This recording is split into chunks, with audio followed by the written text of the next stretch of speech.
कई लोग ऐसे होते हैं जिन्हें भूख कभी कभी नहीं लगती, लेकिन कई लोग ऐसे भी हैं जिन्हें कभी भी भूख नहीं लगती। यानी वे सिर्फ खाना टाइम होने पर, किसी ने कहने पर ही खाना खाते हैं। तो आज की इस वीडियो में हम जानेंगे कि अच्छी भूख लगने के बहुत आसान तरीके। नमस्कार, मैं डॉक्टर सोनाली, स्वागत है आपका निरोगी काया में। भूख ना लगना, जिसे आयुर्वेद में अरुचि कहा है, यानी अगर आपको खाने में कोई इंटरेस्ट नहीं है, बहुत ज़्यादा रुचि नहीं है, तो ये अरुचि है, यानी भूख न लगने की टेंडेंसी है। तो ऐसे में हम क्या कर सकते हैं? पहले तो ये देख लेते हैं कि ऐसा होता क्यों है। जब आपको खाना खाने की कोई इच्छा नहीं रहती, ये आपके डाइजेस्टिव फायर का, डाइजेस्टिव सिस्टम का वीक होने का एक सिग्नल है। तो डाइजेस्टिव फायर को आसानी से बढ़ाकर आपको बहुत अच्छे से भूख लग सकती है। चलो मानो कि एक दुकान है और उस दुकान में ढेर सारा सामान है जो बहुत ज़्यादा पेंडिंग है।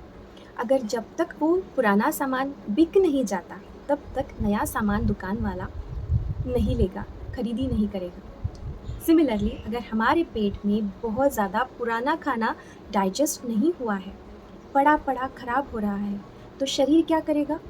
नया वाला खाना लेने की इच्छा नहीं रखेगा और जो पुराना खाना है उसे ही डाइजेस्ट करने की कोशिश करेगा, ताकि उसे बाहर निकाला जाए और नया वाला खाने के लिए जगह बनाई जाए। तो इसी तरह अगर आपके दुकान में पुराना सामान पड़ा होगा तो आप नया नहीं खरीदोगे। इसी तरह हमारा शरीर भी अगर पुराने खाने को ठीक से हजम नहीं कर पाया है, तो वो दूसरा नया खाना लेने की इच्छा नहीं रखेगा। और इसी को कहते हैं अमांश। जो हमारे शरीर में पहला का जो खाना है वो ठीक से हजम नहीं हुआ है, उसे अमांश कहते हैं, यानी अनडाइजेस्टिव फूड। तो शरीर इसे पहले डाइजेस्ट करेगा और बाद में भूख की संवेदना बढ़ेगी। तो ऐसा अनडाइजेस्टिव फूड कब तैयार होता है? जब आपको भूख नहीं है फिर भी आप खाना खा लेते हो, या फिर खाना खाने के बाद आप वापस से खाना खाते हो। इसके वजह से जो पेट में जो लोड है डाइजेस्टिव सिस्टम का काम करने का, वो बढ़ जाएगा। इसकी वजह से आपको भूख लगना धीरे धीरे कम हो जाएगी। अगर आपको सही से भूख नहीं लग रही है तो समझ ले कि आपके शरीर में अनडाइजेस्टिव फूड मटेरियल पड़ा है और जिसे आपको अच्छे से डाइजेस्ट पहले करना है और उसके बाद ही आपको नया वाला खाना लेना है भूख लगने पर। तो इसके लिए एक महा औषधि, बहुत ही कॉमन, बहुत ही बहुगुणी ऐसी औषधि मैं आपको बताऊंगी और जो बहुत ही ईजिली अवेलेबल है मार्केट में, जिसे हम त्रिकटु कहते हैं, शुंठी, मिरी और पिंपली। इसका आपको एक चूरन बनाना है या फिर इजीली आप मार्केट से ले सकते हैं। इसे 1/4 चम्मच लें और इसे घी के साथ मिलाकर खाना खाने से पहले 15 से 20 मिनट पहले ले लें।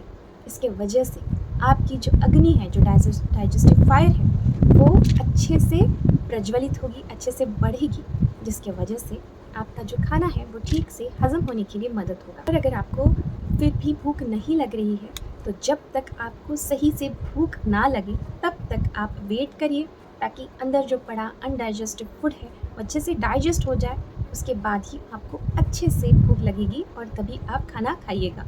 इसके वजह से आपका सेहत भी और बड़ी बड़ी बीमारियों से बचने का रास्ता भी मिल जाएगा। त्रिकटु लेने का सही समय अर्ली मॉर्निंग, जब आप उठते हो, आपका शौच विधि हो जाता है, तब आप 1/4 टीस्पून त्रिकटु चूर्ण लें। उसको आप घी में मिलाकर पानी के साथ ले लें और तब तक कुछ ना खाएं जब तक आपको सही से भूख नहीं लगती। ये सुबह का और शाम का भी आप खाना खाने से 15 मिनट पहले त्रिकटु चूर्ण घी के साथ अच्छे से मिलाकर खा लें। इसके वजह से भी आपको भूख अच्छे से लगेगी और जो खाना खाया है उसका डाइजेशन भी अच्छे से होगा। जब हम त्रिकटु नाम का औषधि अर्ली मॉर्निंग लेते हैं घी के साथ, तब ये एक रसायन की तरह काम करता है। वो हमारे स्टमक को और आगे की जो डाइजेस्टिव ट्रैक है उसका सेहत बढ़ाता है, जिसके वजह से आपका जो अनडाइजेस्टिव फूड मटेरियल है वो अच्छे से डाइजेस्ट होगा और आपको जो एसिडिटी है, अपच है, गैस बनना है, या फिर हाजमा ख़राब होना है, या फिर खट्टी डकार आनी है,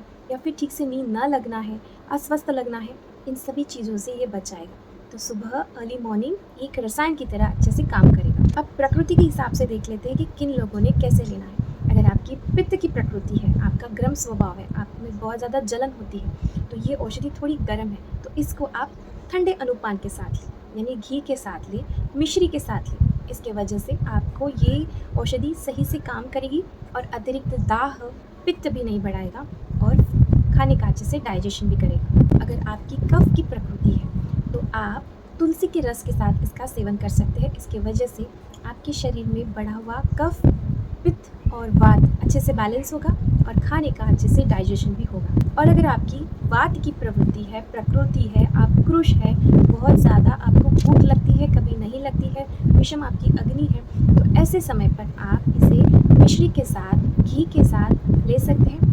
ये आपको बहुत ज़्यादा वात दोष को बढ़ने से भी बचाएगा और अच्छे से खाना डाइजेस्ट करने के लिए मदद भी करेगा। ठीक से भूख न लगने का दूसरा कारण है पेट साफ न होना। कई लोगों को सुबह उठते ही पेट साफ नहीं होता, बहुत देर से साफ होता है, या फिर वो देर से उठने के वजह से उनका पेट है वो देर से साफ होता है, जिसकी वजह से पूरा दिन उनका खराब जाता है, या फिर सेटिस्फैक्शन नहीं रहता, या फिर बहुत ज़्यादा पेट में गैस बनता रहता है, या फिर एसिडिटी होती रहती है, जिसके वजह से उन्हें खाना खाने की इच्छा नहीं होती, अरुचि ये लक्षण दिखाई देता है। तो ऐसे समय पर आप क्या कर सकते हैं? ठीक से पेट साफ होना ये बहुत इम्पॉर्टेंट है। जब आपका पेट ठीक से साफ होता है तो जो नीचे का अपान वायु है, जो 5 वायु है उसमें से एक जो नाभि के नीचे होता है उसे अपान वायु कहते हैं, और ये अपान वायु ऊर्ध्व गति यानी ऊपर जाकर आपकी अग्नि को बढ़ाता है। तो अगर आपकी अपान वायु यानी आपका जो कचरा है वो ठीक से नहीं निकला तो ये ऊपर नहीं आएगा, यानी अपान वायु ऊपर नहीं आएगा, और जब तक ये ऊपर नहीं आएगा तब तक आपकी डाइजेस्टिव फायर ठीक से नहीं बढ़ेगी। तो इसके लिए आपको त्रिफला नाम का एक चूर्ण है, ये आपको घी के साथ और हनी के साथ लेना है। इसके वजह से आपके पेट ठीक से साफ होने के लिए मदद होगा, और नीचे जो अपान वायु है ऊपर आकर आपकी डाइजेस्टिव फायर को बढ़ाएगा और आपको अच्छे से भूख लगने के लिए मदद करेगा। अक्सर आपने ये नोटिस किया होगा कि छोटे बच्चे जिनका पेट तुरंत साफ हो जाता है वो थोड़े ही देर में आपको कुछ खाने के लिए मांगते हैं।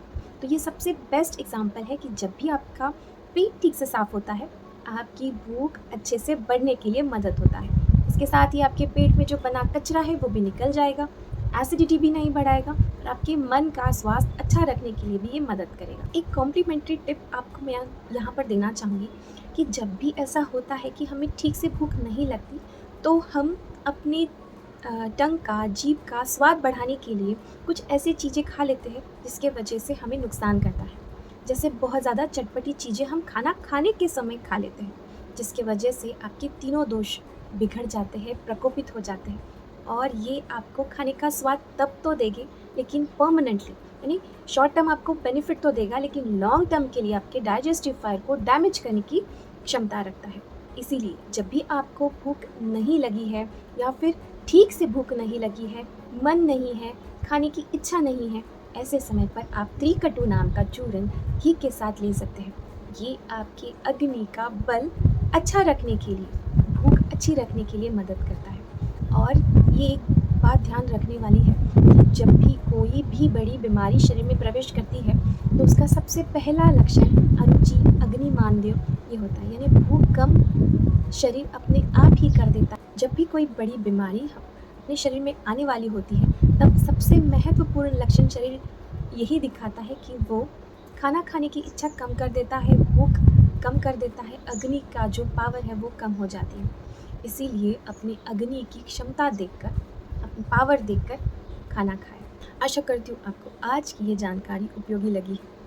अगर हाँ तो इसे लाइक करें, अपने परिवार के साथ शेयर करें। अगर आप हमारे चैनल से नहीं जुड़े हैं तो इसे सब्सक्राइब करें, बेल आइकन हिट करें।